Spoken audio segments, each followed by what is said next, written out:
¿Cómo haces para encontrar esas oportunidades? ¿Cómo llegas a ellas? Yo, antes de comprar el primero de estos inmuebles para un inversor, visité 111, analicé 72, pasamos casi 40 ofertas y me aceptaron una. Estuvimos fácil 7-8 meses dibujando el modelo, visualizando la misión. Yo todas las semanas procuro inmobiliarias que no conozco, que no tienen ningún retorno a priori, visitarla para conocer otra persona nueva. Nosotros, muchas subastas, vamos sin ver el activo.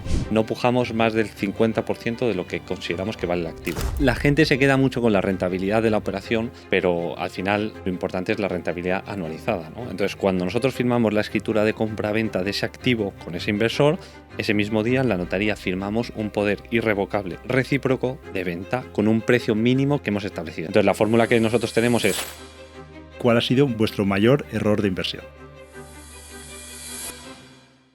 Hola a todos, bienvenidos, bienvenidas a una nueva entrevista del podcast de Vivir de Rentas. Y hoy tenemos el honor y el placer de tener con nosotros a Kino y a Andreas. Bienvenidos. Muchas gracias. Muchas gracias, Germán.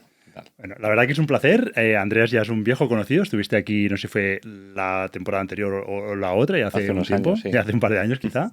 Y aquí no había estado por aquí, aunque pues ya hace tiempo que te sigo y he visitado alguna de tus operaciones.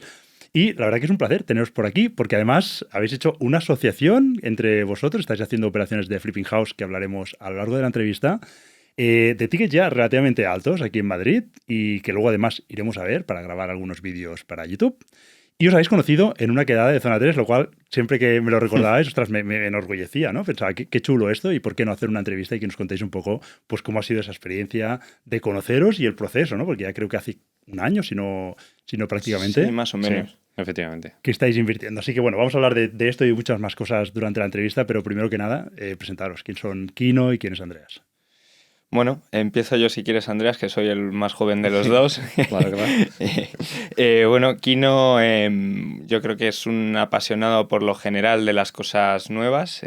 Yo estudié, por poner en contexto, ADE y luego un máster en finanzas y estuve pues casi un añito en BVA en Londres, en banca de inversión, y luego ya en el holding, en un pequeño holding, por decirlo así, familiar, empresarial, que con el COVID dimos un pase y a raíz de ahí empecé a adentrarme en este mundo hasta el día de hoy.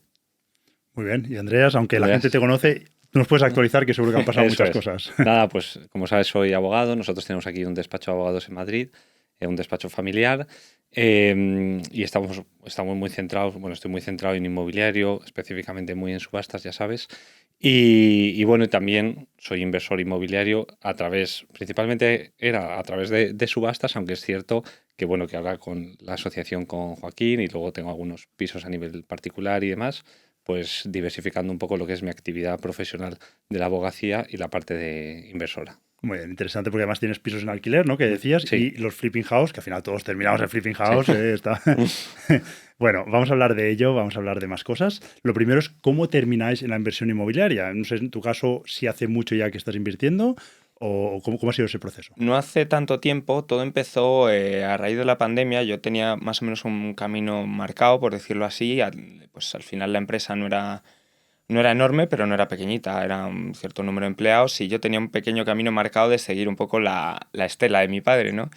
Todo esto cambia, claro, cuando en abril de 2020, pues de repente llega el famoso bichito y pues nos sacudió bien sacudido. Estuvimos 2 años luchando hasta que, bueno, pues conseguimos venderla. Y durante ese periodo sí es verdad que mi cabeza tenía pensado, tienes que tener un plan B, tienes que tener un plan B. Y es donde empecé pues a verme todos los vídeos, pues por ejemplo, que hacías tú, Germán, o que hacía nuestro amigo en común, Pau. Y ahí es donde me empezó a surgir interés, empecé a hacer ciertas cosillas, pero muy a nivel asesorando amigos o familiares con lo poco que conseguía aprender, hasta pues un poco más tomármelo en serio hace apenas 2 años y medio más o menos, donde pues me empecé a centrar a raíz de la sugerencia de una persona en buscar oportunidades para inversores, principalmente en los barrios que vamos a ver hoy los pisos, en Chamberí, El Viso, Salamanca, las zonas un poco, digamos, de Madrid más premium. Y bueno, y cuando vi que más o menos podía tener una noción de captar y de qué puede ser interesante, es donde empezó a surgir. ¿Y por qué no lo hago yo? ¿Por qué no me busco un compañero de viaje y lo hago junto con él? Que siempre acompañado es todo más bonito, yo creo. Muy bien, de hecho, se te da muy bien captar, luego hablaremos de ello porque hemos estado en la comida hablando sobre este tema y luego te pregunto, pero bueno, Andreas, Bueno, coméntanos tú. fue más a raíz de mi actividad profesional. Yo antes de incorporarme al despacho estuve trabajando en un despacho que llevábamos procedimientos de ejecuciones hipotecarias y demás para entidades bancarias, y luego cuando me incorporé al despacho, pues nosotros teníamos unos clientes que eran subasteros profesionales, ¿no? Y entonces, a raíz de, bueno, yo de esa experiencia previa, muy centrado en ejecuciones hipotecarias y en ese trámite judicial, pues me derivaron esos inversores para todos los trámites posteriores a la subasta, incluso anteriores. Y bueno, pues en un momento dado yo veía las operaciones que hacían, porque yo les asesoraba a veces previo a la subasta, el posterior hasta la adjudicación y luego la venta también. Entonces veía las operaciones que hacían y entonces empezamos en participación en alguna operación con uno de esos inversores. Y luego otro de esos subasteros que tenía una sociedad que se dedicaba a las subastas, bueno, se me dio la oportunidad de entrar como socio en esa sociedad. Y entonces, de eso ya hace unos años que estoy de socio en esa sociedad, que nos dedicamos a la actividad inmobiliaria centrado en el mundo de las subastas, y luego a raíz de ahí pues ha venido toda la parte de comprar para alquilar y ahora más la parte de flips. Muy bien, y contanos un poco qué es lo que estáis haciendo, sobre todo en la parte de esta asociación, ¿no? Que estamos hablando de flips, y cuál sería el modelo de negocio, cómo trabajáis. Dale, Andrea. Sí, pues bueno, lo que hacemos es, nosotros eso, nos dedicamos a pisos de ticket más o menos alto, rondando el 1.000.000 aproximadamente, y lo que hacemos es, nosotros financiamos una parte de la operación, tenemos un equipo gestor, ¿no? Entonces financiamos el equipo gestor, lo que es nuestra propia sociedad, una parte del proyecto. Luego buscamos un inversor fuerte que financie la mayoría del proyecto y luego damos entradas pues, a pequeños inversores que suelen ser de nuestro ámbito cercano, pues con tickets pequeños en cuenta de participación. Entonces, de esa forma aseguramos la operación en el sentido de que tenemos un inversor fuerte. Estamos alineados con él en el sentido de que nosotros financiamos parte de esa operación también y no tenemos que... Al final nosotros tenemos nuestra actividad profesional independiente y no tenemos que estar pues lidiando con gestionar un montón de pequeños inversores para captar, para cerrar una operación. Además, en las operaciones inmobiliarias es verdad que en ese ticket ya no hay que ser tan ágil como a lo mejor en los pisos de 100.000, 150.000 que duran una hora, pero sí que tienes que tener cierta agilidad y si te tienes que liar a levantar capital, 1.000.000 de euros a base de 20.000, 50.000 euros, pues se complica todo mucho más. Entonces lo hacemos de esa forma. Sí, aparte luego, pues a los dos yo creo que por nuestra forma de ser nos gusta dar una atención que sea, llamémosle personalizada, de poder levantar el teléfono y por mucho que se presente cada 5 o 6 semanas un informe de actualización económico y comercial, pues oye, llamar, José, ¿cómo va? Pues te cuento, mira, hemos avanzado, estamos aquí estancados, o va mejor, o va un poco peor. Y de esta forma, pues como comenta Andreas, con un inversor un poco más institucional, pues lo tenemos más capado a 5, 6, 7, 8 inversores por operación y que es algo muy manejable entre los dos. Al final es pues cada uno 3, 5, 4, 4 y nos resulta pues darle ese toque amistoso, cercano, familiar, como lo queramos llamar. Muy bien, déjame profundizar un poco en el modelo este de inversores, ¿no? Porque he intuido alguna cosa y ahora me confirmáis si es por eso o no. Compráis el inmueble conjuntamente vosotros con el gran inversor, por llamarlo de algún modo, Sí. se escritura, con lo cual él tiene la garantía de esa operación. Eso es. Y también tenéis la agilidad porque con él ya seguramente tenéis apalabrado el dinero, con lo cual es rápidamente reservar e podéis escriturar prácticamente. Pero luego habéis dicho que abrís tickets pequeños. Entiendo que esa parte es para financiar quizá incluso el ITP o la reforma. Bueno, si quieres contesto y si no puntualizas tú. Efectivamente, o sea, por ejemplo, nosotros financiamos quizás, pues no sé, entre el equipo gestor, no sé, pues depende de la operación, 10-15%, ¿no? Pues a lo mejor si entra un inversor que financia un 70%, pues queda ahí otro 15% de lo que es todo el proyecto. A lo mejor la compra la cubrimos ya, pero lo que es la parte de la reforma, ITP y demás, pues queda esa parte del capital pendiente de financiar. Entonces esa es la que financiamos con inversores pequeños. Muy bien, tiene mucho sentido. El inversor pequeño también puede participar de esos beneficios y luego el inversor grande tiene esa garantía, ¿no? Es el quien pone el dinero, pero oye, al final siempre tiene el activo y eso siempre estará ahí. Muy bien, interesante. Luego os quería preguntar, bueno, a ti en especial, sobre encontrar oportunidades. Al final es un gran dolor y más hoy en día, ¿no? Un mercado súper rápido. Es verdad, o intuyo, por lo que además acabas de decir, que los pisos de ticket más bajos, que sí que sé cómo está el mercado y ahí es rapidísimo, es el que no corre vuela. Esto ya hace un año o más y era así, pero es que hoy en día ya es una auténtica locura, ¿no? El mercado es hiper rápido. En estos tickets más altos quizás, pues un poco más lento, pero aún así, pues imagino que también hay mucha competencia y más sitios como en plazas como en Madrid, ¿no? Entonces, ¿cómo haces para encontrar esas oportunidades? ¿Cómo llegas a ellas? Yo siempre me remonto quizás al principio. Entonces, al principio, antes de comprar el primero de estos inmuebles para un inversor o para un grupo de inversores, visité 111, porque los tengo apuntados en un Excel, analicé 72, pasamos casi 40 ofertas y me aceptaron una. Claro, en esas 111 visitas ya coges un listado desde APIs, desde freelancers, desde abogados, colegas del sector de Andreas, hasta incluso pues algún portero así que pues haces buena amiga y que te da algún aviso. Todo eso al final es mantener una red de contactos bien amplia, bien al día, y yo creo que la base de eso, que es lo que mucha gente a veces queremos evitar al principio, es, mal dicho, hacer la calle, ¿no? Entonces, si me preguntas, no hay una única fuente, pero por ejemplo, uno de los que vamos a ver esta tarde está captado en Idealista, luego te cuento por qué truco tiene el cómo lo captamos. Pero sí es mucho, por ejemplo, el otro que vamos a ver, el de Fernando el Católico, estará a través de un intermediario un poco freelancer que lo compaginaba con su actividad profesional.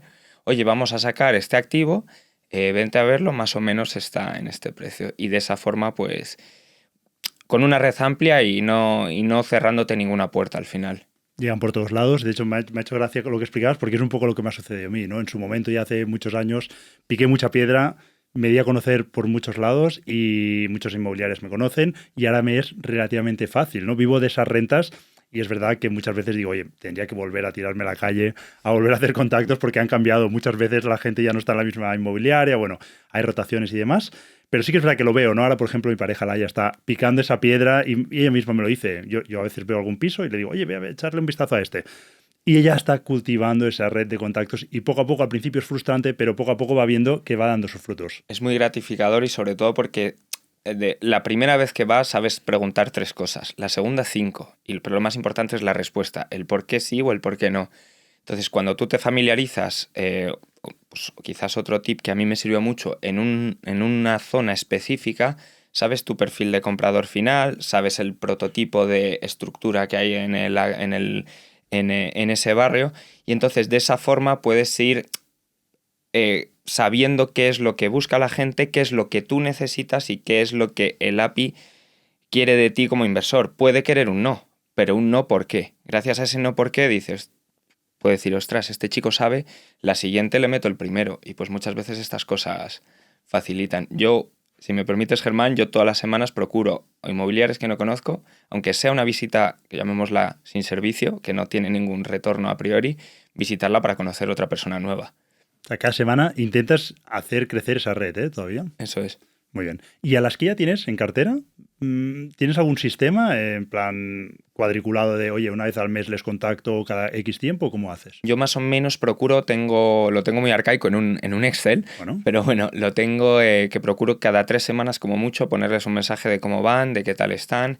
Y luego también, pues oye, a veces cuando analizas oportunidades, muchas veces no tienes claro el a cuánto y a cómo. Pues de esa red siempre hay 4, 5, 6 con los que destacan, que es con los que más relación tenemos y es con los que incluso validamos nuestros futuros precios de venta. Muy típico es encontrar en Madrid cualquier cosa casi a 10.000 euros metro cuadrado, pero luego tú te pones a bajarlo a cuánto se cierra y lo mismo estás hablando 6,5, 7, 8. ¿No? Entonces, pues siempre mantener un poco como toda relación. Si queremos que sea una relación no puramente comercial, financiera, sino una relación un poquillo más a largo plazo, hay que cuidarla, ¿no?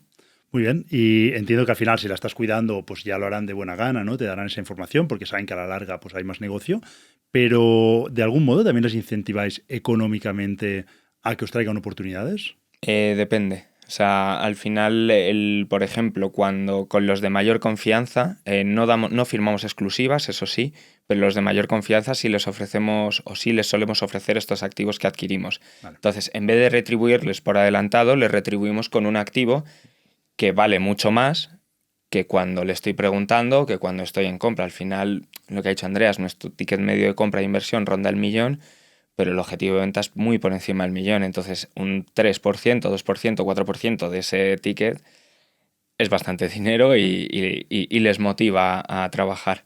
Muy bien, oye, pues súper interesante y muy consecuente, ¿no? Al final es lo que funciona, ¿no? Ver esa relación a largo plazo y que ellos también la entiendan, porque a veces a lo mejor alguno no lo va a entender, bueno, pues este se deja ir y ya encontraréis otros compañeros de viaje que seguro que son con los que trabajáis. Me gustaría preguntaros sobre rentabilidades, ¿no? Porque yo sé, bueno, yo siempre estoy en mi sector, en mi zona, ¿no? De confort, donde yo opero, sé las rentabilidades que se mueven allí. Puedo intuir que cuando subo el ticket estaría dispuesto incluso a renunciar a ciertos porcentajes de rentabilidad a cambio de, oye, en una operación, pues el absoluto es, vamos, astronómicamente más grande, ¿no? Que una operación, mis operaciones, pues de media a lo mejor de venta 150, 200.000, cosas así, pues imagínate, si me llevo, el porcentaje es bastante más alto seguramente, pero lo que me voy a ganar no tiene nada que ver con lo que vosotros podéis ganar. Entonces, rentabilidades, ¿qué rentabilidad objetivo soléis buscar? Y no sé si me podéis decir alguna regla que tengáis ahí para medir. Que conteste el financiero. Nosotros, bueno, lo que buscamos es que buscar más que una rentabilidad muy objetivo, si es verdad, tenemos dos escenarios que se tienen que cumplir sí o sí, que es en un escenario moderado superar un 20 y en un negativo no quedarse por debajo de un 15, pero principalmente no porque nos guste asumir más o menos riesgo, sino porque quien confía en nosotros tiene que sentir que esa confianza está repagada y esa persona son los diferentes inversores. Esa es la rentabilidad prototipo. Hablando de los dos proyectos más recientes, por ejemplo, Fernando el Católico y Ibiza, Fernando el Católico notaría, han sido 7 meses, ha sido un 20% para nosotros, un 15% para un inversor, con los decimales, y el de Ibiza va a ser sustancialmente superior. Yo que más o menos, bueno, no vamos a dar un dato, cuando se cierre ya lo comunicaremos, por si acaso, pero nuestro objetivo tiene que estar más o menos entre del 20 para arriba en el rango moderado y de un 15 para arriba en el rango negativo, donde decimos, oye, si va mal la cosa por cualquier circunstancia, imputable a nosotros o no imputable, podemos liquidarlo, pues al menos un 15, porque así el repago de los intereses al inversor sigue siendo una cuantía elevada y bueno, y con esos márgenes de seguridad es lo que procuramos manejar.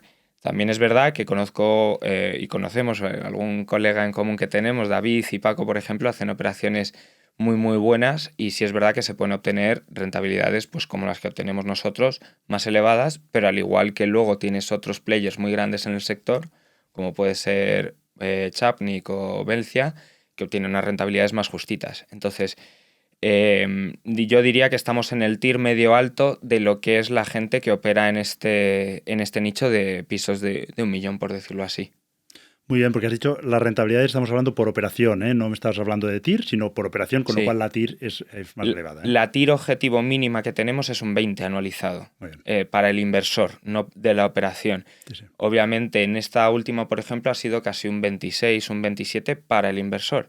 Entonces, pues más o menos esos son los objetivos que tenemos marcados. Vale, y yo como buen analista de operaciones, me ha llamado la atención un dato que has dicho. Has dicho que escenario pesimista un 15%, optimista más del 20%. Me llama la atención que está muy ajustado eso, ¿no? Yo normalmente cuando hago escenarios, el rango es más amplio. Básicamente porque soy incapaz, o me declaro incapaz, ¿no? De afinar un número, una cifra tan exacta, ¿no? Para la venta. Entonces, mi solución es ampliar rangos y saber que en el peor escenario, saber que en ese precio, vamos, me lo quitan de las manos y ya sé el peor, ¿no? Es decir, vale, aún así me gano un 5. Vale, eso es lo peor que puede pasar y seguro que no va a pasar eso, pero bueno, aún así gano. Entonces, ¿cómo ajustáis tanto el precio y cómo estimáis, de hecho? O sea, ¿cómo ajustáis tanto, pero también cómo estimáis esos precios de venta? Vale, yo tengo que al final lo usará mucha gente, es al final cuando haces un full cost hasta la línea de cuánto inviertes, 1.000.000, digamos, dividido entre los metros que tiene el piso, te sale 1 euro metro cuadrado de total inversión. Ese euro metro cuadrado yo lo comparo con lo que hay en el mercado en ese momento y al final ahí tienes diferentes herramientas como puede ser un Better Place, un Casafari o incluso el propio Idealista. Ahora, por ejemplo, un activo que estamos en fase de compra en Chamberí, decimos, oye, full cost, ¿cuánto es? 6.000 euros metro cuadrado, vale. ¿Qué te compras por 6.000 euros metro cuadrado en esa zona? Nada. ¿Cuál es la media? No te digo ya reformado cómo lo vamos a dejar. ¿Cuál es la media de ese barrio metro cuadrado? Luego te lo enseño, que verás que es verdad que está en el móvil. 8.000 euros, digo, vale.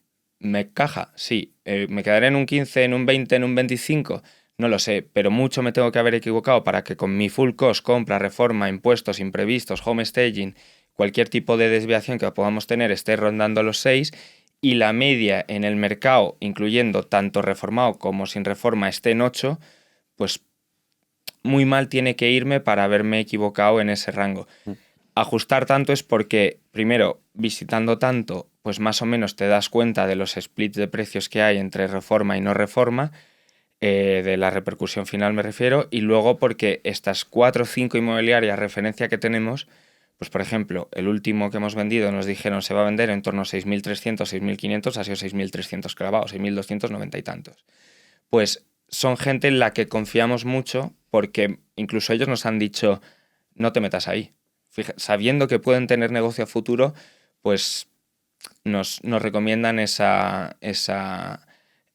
bueno, nos dan esos tips de recomendación y por si fuese más, pues estos buenos amigos que hemos comentado antes y algún otro, pues muchas veces, oye, ¿cuánto has vendido? ¿Cómo vas tú? ¿Cómo lo ves tú? Y de esta forma tenemos no solo lo que nos dice Idealista, Fotocasa, Casafari, Better Place, nuestro propio know-how, sino de players desde intermediarios como inmobiliarias hasta players que directamente hacen lo mismo que nosotros y que pues tenemos una buena relación.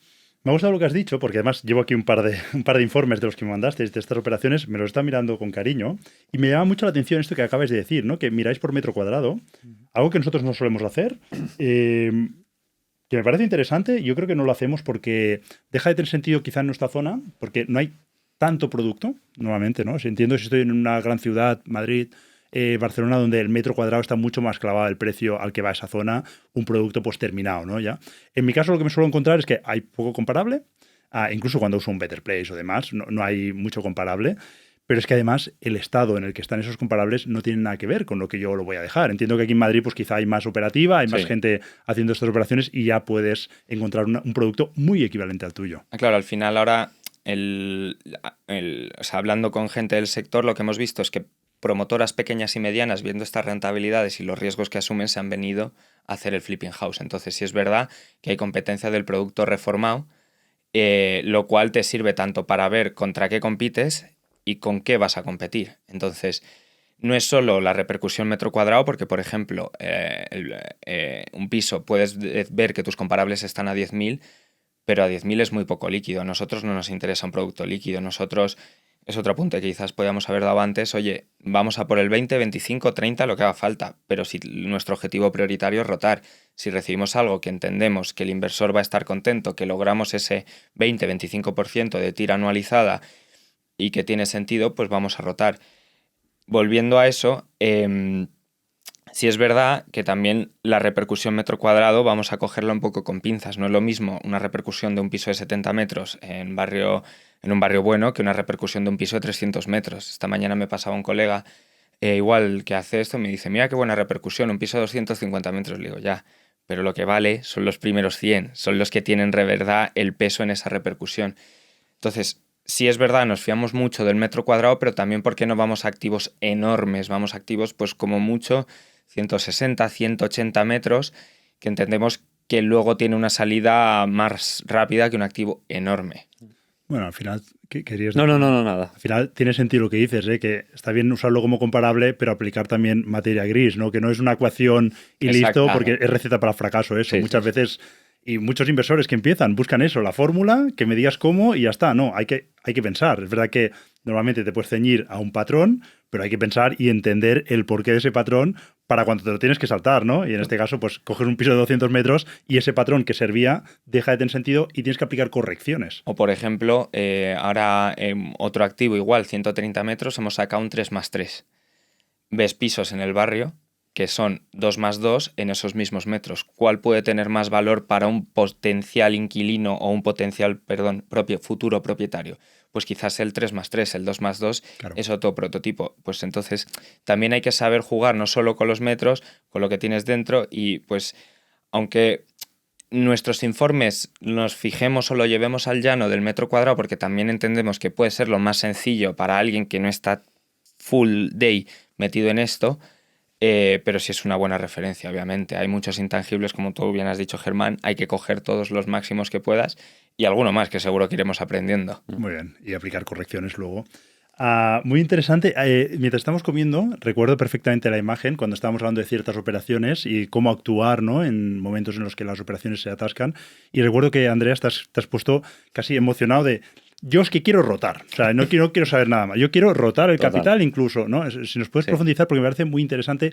Yo tengo una ponencia en la que explico un poco introductoria cómo es el flipping house y hay una slide en esa ponencia que es la rotación del capital es la clave. Y mucho inversor, que yo lo veo además, gente profesional, no entienden eso, se enamoran en su 40% del Excel y pueden estar 2 años ahí con su 40%, mientras el otro por el lado le va adelantando con su 20-25 y lo ha hecho varias veces, ¿no? Sí. Al final, la gente se queda mucho con la rentabilidad de la operación, pero al final lo importante es la rentabilidad anualizada, ¿no? Entonces, cuanto más rápido seas capaz de rotar ese capital, aunque obtengas una rentabilidad inferior en lo que es la operación, pues si lo consigues rotar 2 veces mientras el otro rota 1, pues probablemente la hayas duplicado o 1,5 Has trabajado veces. más, pero Eso es. claro, el resultado... Efectivamente. Riesgo Entonces, también. ese es una de nuestras, o sea, de nuestros principales objetivos y es eso, salir un poco por debajo de mercado y rotarlo cuanto antes. Y entonces, una fórmula que utilizamos con eso, porque al final nosotros coinvertimos con un inversor, lo que hacemos es que cuando nosotros firmamos la escritura de compra-venta de ese activo con ese inversor, ese mismo día en la notaría firmamos un poder irrevocable recíproco de venta con un precio mínimo que hemos establecido. Imagínate, pues 1 millón, ¿no? ¿Por qué? Porque, bueno, mi experiencia como abogado me dice que cuando 2 sociedades o 2 inversores comparten un activo, al final necesitas la autorización del otro para vender. Y si esa persona se obceca en el 24,7% de rentabilidad en vez del 22% en 6 meses menos, pues te bloquea la operación, ¿no? Entonces la fórmula que nosotros tenemos es, para dar seguridad al inversor, le ponemos parte del activo a su nombre, perdón, pero para darnos seguridad a nosotros y a él mismo, nos firmamos ese poder recíproco. Él también podría vender. Si nosotros nos encabezonamos en sacar ese 25%, pero él con un 20%, oye, que la operación está de acuerdo a lo planeado, pues podría vender ese activo y evitar ese bloqueo de la situación. Porque eso, como te digo, mi experiencia como abogado me dice que muchas veces existen problemas en gente que ha coinvertido y si tienes un activo compartido, o sea, es un marrón, porque es que no puedes hacer absolutamente nada, no puedes venderlo, tienes que ir a un procedimiento judicial de división de cosa común y te vas a tirar años con ese activo. Entonces esa es la fórmula que vemos para darle salida a esta situación. Quizá mal vender tu parte, ¿no? A veces escuchan estas total, situaciones, es claro. lo que te queda, ¿no? Mal Claro, vender. lo que hay muchas empresas o inversores que se dedican a comprar, pues tú vendes tu 30% del activo, ellos lo compran con un descuento y van a ese procedimiento de división de cosa común que saldrá a subasta y ellos quizás, sobre todo si tienen más porcentaje del inmueble, tienen mucha más capacidad en esa subasta, ¿no? Porque si tú tienes el 70% del inmueble y pujas en una subasta 1 millón, tú solo tienes que poner los 300.000 del otro, ¿no? Entonces, hay muchas empresas que se dedican a eso e incluso compran participaciones pequeñas, pero tienen un pulmón grande y saben que irán a la subasta y que te comprarán tu activo por debajo de precio. Qué maravilla. De hecho, yo siempre he dicho públicamente que huyo de coger inversiones de inversores porque, bueno, mientras me lo pueda permitir, pues creo que viajo con una mochila más ligera. Es verdad que en Madrid no me lo podría permitir con estos tickets de los pisos que hay aquí, con lo cual tiene mucho sentido. Además, no lo había escuchado nunca. Me parece súper inteligente esto que hacéis con este poder. Para preguntarte un poquito más, para terminar de entenderlo, vamos a poner una situación en la que, oye, no os ponéis de acuerdo, vosotros queréis vender por un 30%, al final el suelo, no hace falta poner cifras, es un 20% de rentabilidad. Vosotros queréis por un 30, creéis que lo podéis vender. ¿Hay algún momento en el que entra en vigor ese poder? O sea, quiero decir, ¿el inversor podría deciros y fastidiaros la operación el día 1, decir, lo vendo por un 20? Creo que es que ahora no recuerdo cómo tenemos los contratos privados, pero creo que es a partir de un determinado Momento, ¿no? momento en el que si la operación no se ha vendido en unos meses determinados, pues es cuando creo que entraba en vigor, pero no lo recuerdo Bueno, exactamente. pero tiene sentido, Sí. ¿no? A mí me suena que era 1 año y que incluso se daba la opción a la otra parte a comprar bueno, algo. claro. Me suena algo así. Sí. Pero bueno, entiendo que quizá incluso tienes ese derecho. No sé si legalmente lo tienes. Sí, lo tienes, claro, ese Ya de sería serie, ¿no? un retracto de copropietario, ¿no? De comunero. Entonces, cuando alguien vende una parte de un activo de la que tú eres dueño, tú tienes un plazo de retracto. Es verdad que es un plazo muy corto, que si lo inscriben en el registro de la propiedad no te va a avisar y no te vas a enterar. En Cataluña es más largo, pero en el resto son 9 días. lo más probable es que no te enteres. Te puedes dar de alta en el sistema este de alertas que tiene al titular el registro de la propiedad y si hay un cambio en un inmueble tuyo te envían un aviso. Entonces ahí sí que podrías ejercitarlo. Pero sí, esa es la Muy bien, realidad. pues súper interesante. Seguro que más de uno habrá tomado nota porque hay mucha gente que opera de manera pues, coinvirtiendo, así que es un muy buen tip. Y déjame preguntarte un poquito por subastas. Es verdad que no vamos a hablar de subastas, pero ya que te tenemos aquí, hablamos quizá hace un par de años, ¿no? Sobre subastas, nos explicabas un poco cómo iba. Recuerdo tu modelo que ibais ya descuentos, no sé si la cifra era como 70%, o sea, disparabais a muchas operaciones con un descuento abismal. Y luego, obviamente, salían pocas, pero las que salían eran muy buenas. ¿Seguís con ese modelo o cómo Sí, estáis? seguimos con ese modelo y nos mantenemos en esos fundamentales. Lo máximo que empujamos, salvo activos que sepamos que son muy premium, que van a tener una salida rapidísima, a lo mejor un activo que estuviese en Madrid o en Barcelona, aunque no, está muy complicada la cosa, pero salvo activos muy, muy premium y que tenemos muy controlados, no pujamos más del 50% de lo que consideramos que vale el activo. No significa que con eso vayas a duplicar, porque luego hay unos costes de los costes típicos de adjudicación, las deudas que tienes que asumir y demás, ¿no? Pero ese es el rango máximo que pujamos. Y luego en otro tipo de activos más complejos, como pueden ser solares, fincas rústicas, vamos a porcentaje muy inferior a esos valores. Claro, y tenéis un gran margen de seguridad, pero déjame hacerte otra pregunta, que antes justo hablábamos sobre ello, porque me llama la atención cómo lo hacéis, ¿no? Estáis en Madrid, pero invertís en, no sé si en toda España, pero Sí, en toda prácticamente en España. Cataluña hablábamos que habéis Sí. hecho alguna inversión. ¿Cómo hacéis para valorar bien ese activo? Es verdad que podéis usar herramientas y a la distancia, pues más o menos puedes valorar, pero hay temas cualitativos de qué tal esa calle, qué tal el edificio, qué tal el vecindario. ¿Cómo hacéis para valorar eso? Sí, pues, no, o sea, como te he comentado, nosotros muchas subastas vamos sin ver el activo. Es decir, con ese rango que nosotros nos establecemos, ¿no? De máximo pujar el 50% del valor de activo, entendemos que podemos solventar casi todas las situaciones. ¿De acuerdo?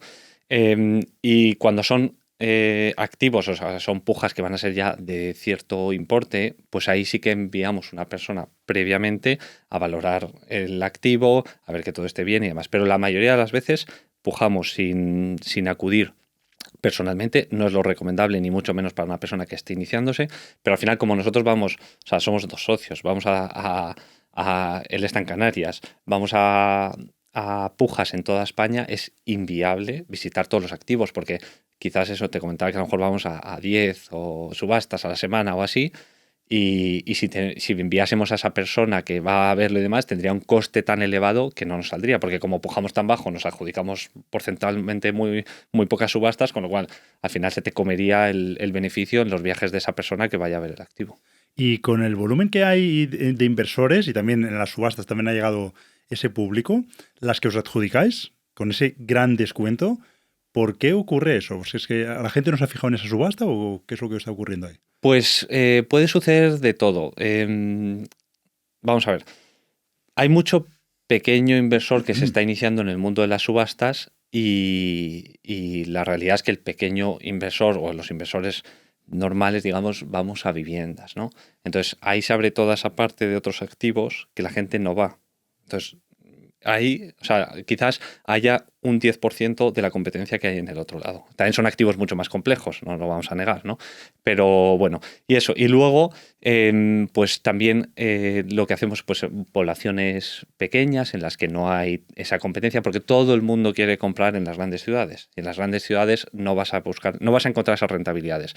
Es imposible en una subasta, ¿no? Entonces, y luego, pues quizás pues el activo está ocupado también, echa para atrás a mucha gente. Entonces, el pequeño inversor que puja en su zona, pues si va a una zona de Barcelona o de colindantes, pues va a ver el inmueble, si ve que está ocupado le echa para atrás y demás. Y nosotros muchas veces entramos sin ver el activo, contemplamos la posibilidad de que esté ocupado en nuestro importe de puja y a partir de ahí, por eso precisamente lo que te hace es quitarte la competencia, porque al final el echar un ocupante pues puede ser un proceso complicado o largo en el tiempo si no llegas a un acuerdo con él y entonces eso evidentemente también te quita muchísima competencia. ¿Y el máximo riesgo que asumís?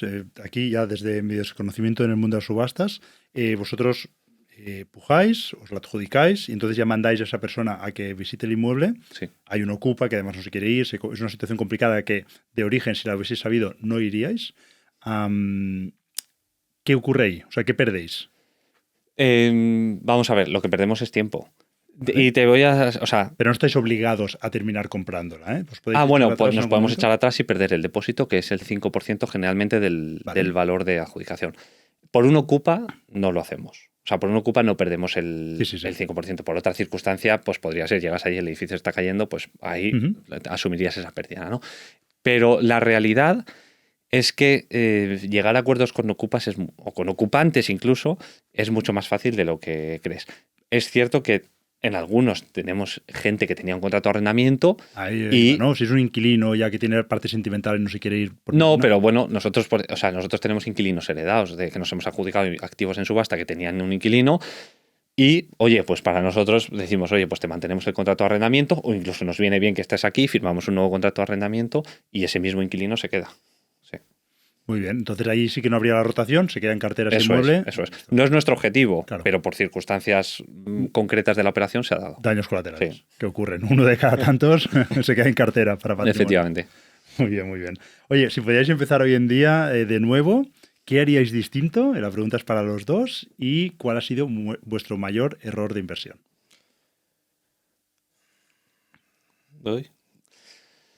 Pues, a ver, hacer distinto más que nada, probablemente empezar antes. Es verdad que, o sea, tú en la parte de los inmuebles de alquiler fuiste un gran empuje para mí personalmente. Tu podcast, el de Carlos, todos estos, y eso me ayudó mucho a iniciarme en ese tipo de inversión que yo hasta ese momento no contemplaba. Entonces, quizás sería empezar antes, ¿no? Y en cuanto a errores de inversión, hace relativamente poco publiqué unos garajes que habíamos comprado en subasta. Los adjudicamos medianamente bien de precio. Lo que pasa que era un edificio que tenía muchísimos problemas urbanísticos y demás. Entonces tenía unas derramas brutales. Tuvimos que acabar pagando de comunidad de propietarios más de lo que habíamos pagado por cada una de las plazas de garaje y al final nos quitamos el activo, lo vendimos con pérdidas y ya está. Y esa es una de las razones por las que a mí no me gustan las plazas de garaje, porque las plazas de garaje normalmente la cuota de comunidad de propietarios relación al valor del activo es muy elevada, porque un activo que en la plaza de garaje te vale 6.000 euros, pagas 20 euros de comunidad, pero es que o 15 euros, pero es un inmueble en ese edificio que cuesta 50.000 euros, pues pagas 35 o 40 euros de comunidad. Entonces, ese tipo de cosas que en las subastas hay que tener en cuenta, pues te acaban comiendo la rentabilidad. Entonces, ese sería y la decisión de dejar de ir a garajes. Muy bien.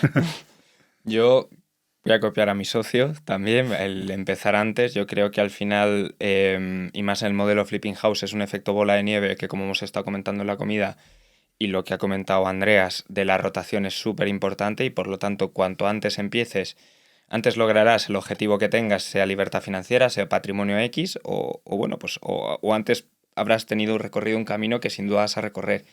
Para mí el principal error, también hemos comentado algo, es una coinversión al final. Es, bajo mi prisma, una operación que lleva atascada pues un tiempo y que desde el Excel pues parecía que tenía mucho sentido y luego llevado a la realidad pues ha habido pues unas desviaciones que no estaban muy contempladas y en este caso lo que yo me achaco a mí mismo es haber tenido quizás un poquito más de control en ese punto, ¿no? Y quizás conocer un poco más con quién vas de la mano. En este caso, ese aprendizaje, pues con Andreas hemos empezado poco a poco, aunque pues siempre desde un punto de vista legal, digamos, hemos marcado muy bien las bases, hemos empezado muy poco a poco, conociéndonos, viendo que tenemos el mismo feedback, hablando de la finalidad que queremos hacer los dos, pues al final yo en base a ese aprendizaje, no vamos a llamarlo error, vamos a llamarlo aprendizaje, pues entendía que para mí lo más importante es rotar y sobre todo poder dar en quien confía en mí lo que espera de mí. Y pues bueno, una vez me recibí o sigo recibiendo ese aprendizaje, pues procuro mitigarlo con este nuevo compañero fantástico y bueno, pues quizás ese sería uno de los que más me achaco. Muy bien, pues grandes aprendizajes los dos. Y no os he preguntado por ello, voy a aprovechar ahora. ¿Cómo os conocisteis? ¿Cómo fue el tema? Porque me lo habéis dicho los dos que os conocisteis una quedada. ¿Fue aquí en Madrid? Sí, hablo yo sí que soy más. Bueno, pues si recuerdas, Germán, viniste a ver un piso que Sí, me acuerdo. hace más o menos un año. Y al subir tú esa historia, pues debe ser que... Lo voy a contar tal cual, Andreas, lo siento. Si Sí, te da no, vergüenza, no, luego tal ya... Pues al subir esa historia debe ser que Andreas vio, dije, oye, ¿quién es este? Y resulta que tenemos un montón de muy buenos amigos en común. ¿De fuera del sector o del sector? fuera De del fuera del sector. sector, Ah, de bueno, donde bueno. nos hemos criado. Pues, un De poco... pequeños, sí. Sí, Bueno. entonces nunca hemos coincidido con este grupo de amigos los dos a la vez, pero coincide que mi grupo de amigos, los dos vivimos en Madrid, pero de la Sierra de Madrid, es el mismo. Entonces eso generó una confianza ya extra desde el principio, de decir, oye, yo podía preguntarle a un amigo íntimo, oye, ¿qué tal es Andreas? Y Andreas haría lo mismo, oye, ¿qué Muy tal bien. es este chico? A los dos nos dieron un feedback positivo y yo creo que eso marcó pues un empiece Ya te relajas un poco. mucho más sencillo. Y bueno, y a raíz de ahí, hasta el realmente lanzarnos, pues estuvimos fácil 7-8 meses dibujando el modelo, visualizando la misión, todo un plan estratégico hablado. No llevaba papel, pero sí con una misión un poco en común que tenemos los dos. Bueno, y con la cabeza, no sé si quieres añadir No, algo. no. Es así. No, reflejado en un pacto de socios y ya está. Es lo que iba a decir. Bueno, eso Antes es. lo iba a decir, digo, Eso es, Andrea eso. seguro que lo tiene atadísimo esto, ¿eh? Sí. Muy bien, muy bien. Genial, oye, pues me alegra un montón y además lo hacía justo para animar a la gente que vaya a estas quedadas. No hace falta de zona 3, en zona 3 hacemos muchísimas. Si no es de zona 3, oye, apúntate. Cuando a mí me preguntan consejos que daría a la gente cuando empieza, oye, vete a una comida, júntate con gente del sector que llevan más camino que tú, porque, oye, no solo por las sinergias que pueden salir como la vuestra, que es espectacular, sino ya porque puedes inspirarte, puedes ver cómo los otros lo hacen. Porque si te quedas en el... Incluso en ver las noticias o ver lo que dicen en algún foro de, ostras, es que esto, la inversión inmobiliaria. El otro día subí yo un vídeo, me veía muchos mensajes de la edad de oro de la inversión inmobiliaria ha terminado, ¿no? Y yo pensaba, joder, pues esto lo pensaba yo en 2012 cuando hice mi primera inversión, que decían, claro, los años dorados ya han acabado.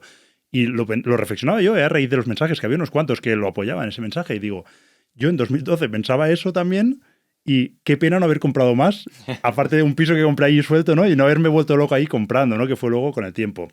Obviamente los tiempos van cambiando, no quiero decir que ahora vaya a ser la edad dorada, pero ¿por qué no? Pueden quedar unos cuantos buenos años, ¿no? Entonces, bueno, animar a la gente que asistan a quedadas y vean otras personas que están trabajando, que están operando, que les van bien las cosas y que aprendan también de sus errores, porque también se cometen errores. O sea que... Que te puedas apoyar, aunque luego hay mucha gente que dice, pero ahí no va gente que es tu competencia. Oye, pues yo me he encontrado con pisos, vuelvo al ejemplo, es que les tengo mucho aprecio, les admiro mucho, Paco Paz y David Martelo, me he encontrado con ellos o nos hemos encontrado en pisos, pero luego pues yo les pregunto más que ellos a mí, pero a veces ellos me preguntan, oye, ¿tú cuánto has vendido esto o cómo has hecho esto? Y lo que puede parecer competencia al final te salva de muchos errores. Y lo que tú dices, Germán, es muy importante escuchar a quien ha hecho algunas cosas para aprender de sus aprendizajes. Yo creo que es contraintuitivo, quizá, quien lo vea desde fuera, pero es una realidad en la que todos compartimos. Seguramente porque nos vemos reflejados en aquel que empieza, que tiene las mismas dudas que teníamos en ese momento nosotros, ¿no? Y que ves que es una tontería de dudas y que se las explicas de buena gana. Y seguramente a ti te pasa lo mismo cuando miras para arriba con alguien que sabe más, ¿no? Que pues tiene la misma visión hacia ti, ¿no? Te da la luz como... sí, te alumbra la luz. Pero luego hay otra cosa curiosa. Mira, los chinos, supongo que lo sabréis, pero cuando van a una ciudad nueva, si te fijas, siempre hay una calle que está llena de chinos porque ellos, en vez de verse como competencia, se ven como sinergia. Entonces, quizás es un buen símil el decir, oye, el tener la oportunidad de estar con Andreas, de estar con Germán, de estar con Pablo, con José Luis, con quien sea, comentándolo, pues en vez de surgir competencia, te surge pues un socio, te surge como pues en una quedada Inversor Pro el cambio de uso que hemos comentado antes, pues te surgen esas diferentes sinergias que son a veces muchísimo más de lo que podemos imaginar y para nada te quita nada. Total. Ayer, de hecho, estaba en un evento inmobiliario también y estaban probablemente los 3 players que más compran activos baratos en Madrid y que se pisan pisos todos los días y se encuentran en 200 quedadas y además, como hemos hablado, ese mercado es súper ágil, o sea, el primero que llegue o el que le ofrezca algo a la gente, eso es, ¿no? Y ahí estaban compartiendo pues sus conocimientos, ¿no? y sus experiencias totalmente. Bien, esto es bonito también del sector. O sea, yo creo que es algo a destacar y que no nos vemos como competencia, sino como, oye, nunca se sabe a futuro, ¿no? Total. Muy bien. Oye, seguro que a lo largo de toda vuestra trayectoria habéis vivido historias, situaciones de todo tipo. Entonces, no sé si nos podéis contar alguna anécdota o algún hecho curioso que os haya ocurrido. Podéis contar uno cada uno si se os ocurren. Bueno, yo antes te he contado uno que no puedo contar. Es muy bueno, pero sí, no podemos contarlo. Y entonces, bueno, o sea, como hecho curioso que nos pasó en la parte de los flips, ¿no? Pues era un activo que comprábamos a 7 hermanos, ¿no? Creo que eran o algo así, ¿no? Entonces, claro, el precio de la compra hay que cuadrarlo al céntimo con los cheques, porque si no el registro de la propiedad te puede decir que hay un desvío y demás, ¿no? Y entonces digamos, la portavoz de los hermanos, que era la que había gestionado todo, que había gestionado toda la parte de la comercial de la compra con Joaquín, pues estuvimos cruzando correos con la oficial de la notaría, cuadrando el borrador y demás, ¿no? Y discutiendo sobre el IBI, quién le corresponde pagarlo, a última hora y demás, ¿no? Y entonces, claro, había uno de los cheques, o sea, por números, que tenía que recibir 1 céntimo menos, ¿no? Y entonces estuvimos discutiendo ahí, bueno, no discutiendo, pero en esos correos debatiendo sobre ese céntimo, ¿no? Yo le dije, oye, si quieres te lo ofrecemos por fuera de la escritura, ¿no? Es 1 céntimo, ¿no? Hasta que la notaria dijo que no podía haber 1 céntimo de más, ¿no?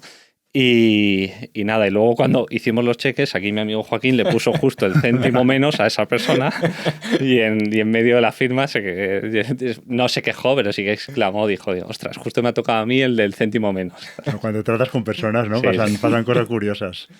Pues yo, si quieres, te puedo contar una que fue un tanto extraña y la verdad que a mí me gustan mucho los temas de la psicología. Era una pareja que se estaba divorciando y le dije a la API, tenía confianza con ella, le dije, oye, ¿te importa? ¿Te fías de mí que vaya a negociar con ellos? Y me vi en una situación de estar hora y media sentado entre el marido y la mujer, a uno a cada lado. Al final acabaron discutiendo entre ellos y me sentía como el niño de 12 años mirando la discusión, intentando mediar. Llegamos a un acuerdo de precio. Al salir, debe ser que siguió la discusión y llegó otra persona que ofreció 10-12 mil euros más, 10-12 mil euros más en un piso 800. Y se lo quedó otro, pero fue una situación un tanto extraña donde pues intentas empezar, pues oye, pues yo vengo, quiero ayudaros, sé que para esto vosotros es un trámite, porque no es cómodo, intentas hacer un poco esa psicología, pero me salió rana y acabé 1 hora y media entre una discusión que no merecía. Y luego no cerraste. Luego no cerré, además era un buen activo en la zona de Trafalgar. Lástima. Bueno, al final, cuando tratas con personas, muchas operaciones, pues suceden estas situaciones.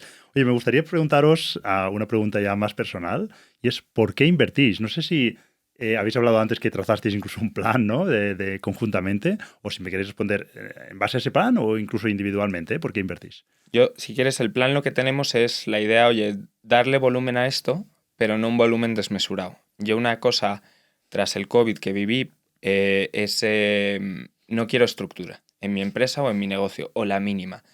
A nosotros lo que nos mató fue el tener una estructura grande y el tener pues al final unas nóminas a final de mes pues que no sabes cómo pagar. Entonces rehuimos de eso y evaluando un poco, oye, ¿cuánto podemos absorber siendo nosotros dos y una tercera persona, pues por ejemplo José Luis para reformas o cualquier persona, una tercera persona, cuánto podemos absorber sin tener esa estructura? Más o menos lo tenemos cifrado en función del volumen de activos entre 5 y 10 millones. Más de ahí yo creo que sí que se nos puede complicar, porque al final no es solo lo que podemos absorber en dinero y en operaciones a la vez, es en mantener esa atención de, oye, de llamar al inversor 1 para decirle, mira, mandarle un vídeo, poder quedar a tomar un café con él. ¿Por qué invierto? Pues sinceramente empezó siendo lo que yo veía como un plan B, salvación o pues mantener un poder adquisitivo, y la verdad que últimamente es que me lo paso pipa.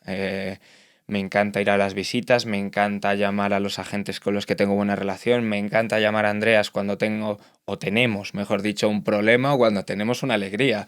O sea, por ejemplo, el activo este que veremos luego que hemos vendido, pues le llamé, no me lo cogió y rechacé una oferta que era buena, pero luego por suerte nos hicieron una contraoferta por 15.000 euros más y le dejé ahí y le dije, oye, que te rechazó la oferta. Pues esos momentos, si tienes una persona que, oye, pues que es tu socio, pero que luego tienes una buena relación, son muy bonitas. Y yo creo que, pues como tú haces con Laia, yo no lo hago con mi pareja, pero lo hago con una buena persona a mi lado, se disfruta mucho y No sé si mido por los cerros de Úbeda, pero No, pero se entiende, no, sí, se entiende. O sea, sí. te compensa, ¿no? Todo el me esfuerzo, compensa o sea, mucho. Sí, yo suscribo lo que dice Joaquín. A mí el sector inmobiliario siempre me ha gustado mucho. Yo no me considero experto ni muchísimo menos. Yo soy abogado y lo que hago es apalancarme en el conocimiento de expertos como Joaquín, mi socio de las subastas y demás, ¿no? Y entonces, luego la parte de los pisos que tengo comprados para alquilar los tengo con mi pareja, ¿no? Entonces yo tengo un negocio de abogacía que llevamos muchos años, que es un negocio que va bien, pero sí que, oye, tengo ahí pues un plan B, ¿no? O unos ingresos extras, y sobre todo que es algo que me gusta, y aunque, como digo, no soy una persona que domine que domine el mercado inmobiliario, ni mucho menos, lo que hago es me apalanco en el conocimiento de otros para una cosa que me gusta mucho y que lo considero como una buena inversión. curioso, ¿eh? Que digas que no dominas el mercado inmobiliario. Es que iba a decir yo que es demasiado humilde en de este verdad. punto. Pero... O sea, puedo dominar la parte jurídica del inmobiliario, Bueno, ya, pero analizas inmuebles también. te has Sí, encontrado. pero no, o sea, la parte esa más de análisis del mercado y tal, Ya. no tengo ese perfil tan financiero como Bueno, pero al final vosotros. cada uno se le da Sí, mejor una cosa. sí. No, es curioso, ¿eh? Porque esto es el efecto Kruger que se llama, ¿no? Que al principio cuando te metes te parece que ya sabes y a medida que vas aprendiendo te da la sensación que cada vez sabes menos y luego la curva se vuelve a invertir, ¿no? Que es el efecto este Kruger y en algún momento pues parece como que sí que vas cogiendo conciencia de lo que vas aprendiendo. Pero bueno, me llama la atención que alguien como tú digas que no sabes y que te apalancas en otra gente, que a mí me parece inteligente, que Sí. cada uno sabemos de nuestra faceta, pero el mercado inmobiliario es 360 y hay muchas cosas que se nos escapan. Muy bien. Oye, pues llegamos al final de la primera parte de la entrevista. Nos queda una segunda parte más larga. Me queda una última pregunta para vosotros y es, ¿dónde os veis dentro de 10 años? Pregunta complicada, ¿eh? Porque si digo 5 años, o por lo menos a mí, es en un horizonte más corto, pero por eso puse 10, ¿eh? Porque para ser un poco más ambiciosos. A ver, yo si quieres me adelanto. Sí. Yo sí me gusta, yo me hago muchos escenarios en mi cabeza y dentro de 10 años me encantaría seguir dedicándome a esto con este fondo deal by deal que hemos dicho entre 5 y 10 millones con mi pareja, si puede ser con 1 o 2 peques y eso sí, todos los jueves jugando al golf con mi padre. Me encantaría poder pues pasar tiempo tanto con mi pareja, con mis buenos amigos, con mis hijos y con mi padre, que es una persona bastante importante para mí. Qué bien. Pues yo, la verdad es que, o sea, no me veo muy cambiado, ¿no? Al final me gusta mi trabajo y demás.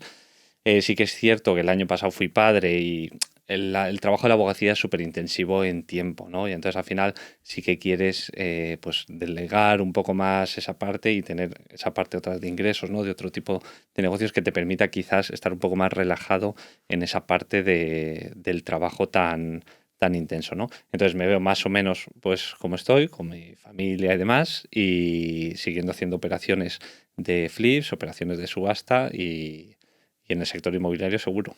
Eso es que has dado la tecla, ¿eh? Porque has definido tu situación actual. Definir que dentro de 10 años te ves así, porque estás a gusto, ¿no? Sí, Has encontrado sí. un punto de equilibrio muy bueno. Sí, eso es. Muy bien, pues ahora sí, llegamos al final de la primera parte de la entrevista. No sé si hay algún tema que no hayamos tratado y queráis comentar o si tenéis alguna pregunta para mí, ahora es el momento. Bueno, mira, se me ha ocurrido una, Germán, a ver si te atreves. No, es broma.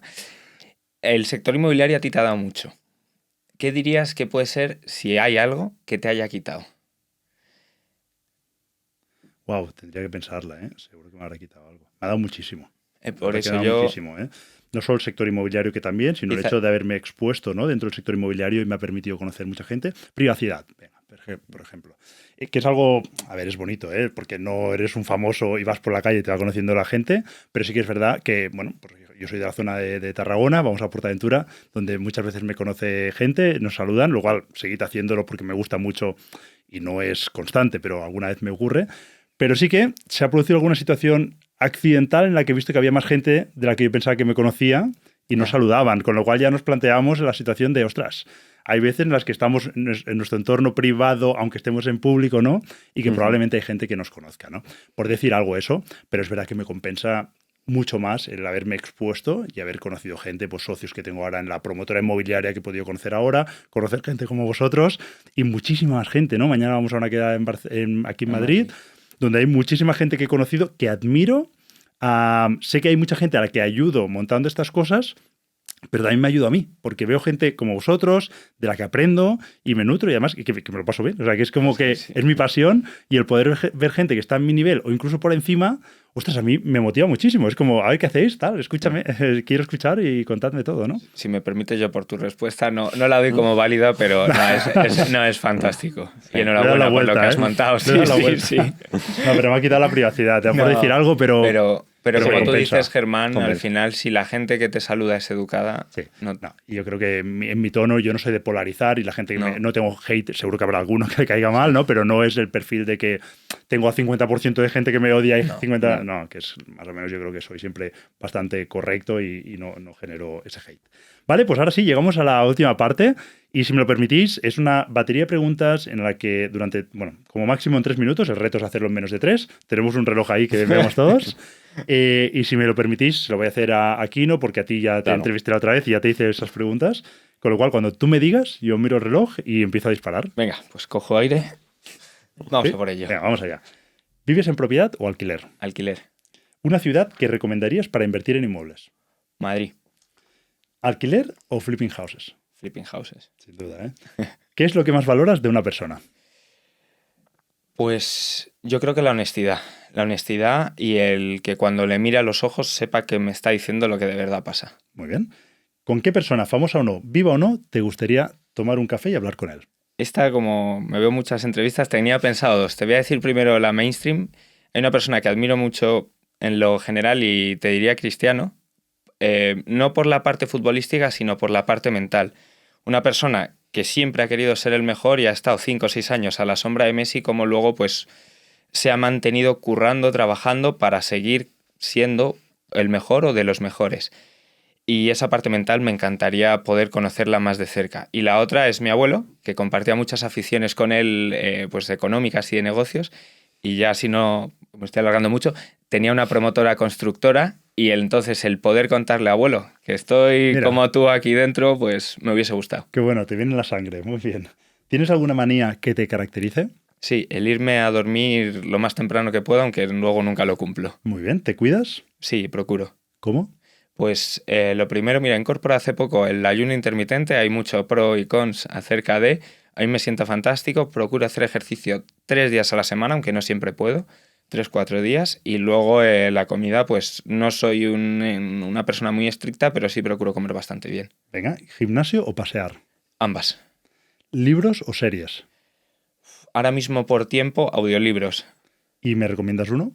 Mira, el último que me he leído es el de Split the Difference de Chris Voss, el del FBI. Ah, muy bien, lo tengo por ahí, sí, sí. ¿Cómo has dicho el título? Te lo paso luego porque no sé si lo he dicho bien, pero es Split the Difference, creo que es. ¿Cómo conseguir un no o algo así, no? Sí, Algo sí, algo del no. Sí, era algo Mm. en Lo castellano. tengo por ahí en la biblioteca. ¿Película favorita? Buf, 2. El indomable Will Hunting y El Rey León. ¿Vale? ¿Me recomiendas un restaurante que no me pueda perder? Vale, no es muy conocido, está en la A2, camino a tu zona, se llama El Brasero de Don Pedro, una carne espectacular. ¿Qué es para ti la felicidad? Hacer lo que quiero rodeado de quien quiero. ¿Y el éxito? La visión que tenía el día de mañana, poder cumplirla y si no, pues el día de hoy poder hacer este tipo de cosas con gente como Andreas y disfrutar de mi pareja, amigos y padre. Y por último, ¿qué sueño te gustaría cumplir? 10 segundos. Pues lo que te he contado. Es que ahora mismo me has pillado ya, esa no me la esperaba tanto. Te he metido ahí presión, pero es que lo vi al palo y digo, venga, va, voy a ayudarle. Muy bien, oye, enhorabuena a los dos. Rompe la barrera del no, Sí, el libre, eso ¿no? es, eso es, ¿Correcto? sí. Vale. Oye, la verdad que ha sido un placer charlar con vosotros. De hecho, ahora nos iremos a grabar también en esos 2 pisos que tenéis ahora mismo en cartera y que publicaremos en YouTube. Y nada, oye, lo único desear que hayáis estado cómodos a lo largo de la entrevista. Un placer, Germán, como siempre. Salvo la última pregunta, todo perfecto. Muchas gracias, Germán. Muy bien, oye, no sé si queréis decir dónde os pueden encontrar por si alguien quiere contactar con vosotros. Sí, supongo que pondrás las redes y demás. Yo soy Andrea Ruy Gómez. Si me puedes buscar en todas las redes sociales, ahí aparezco. Y yo, bueno, Kino_Merino en Instagram. De momento tampoco estoy haciendo nada muy público, pero bueno, por ahí colgamos cosillas. Venga, pues pondremos las 2 redes por ahí. Muchas gracias. A ti, Gracias. Germán.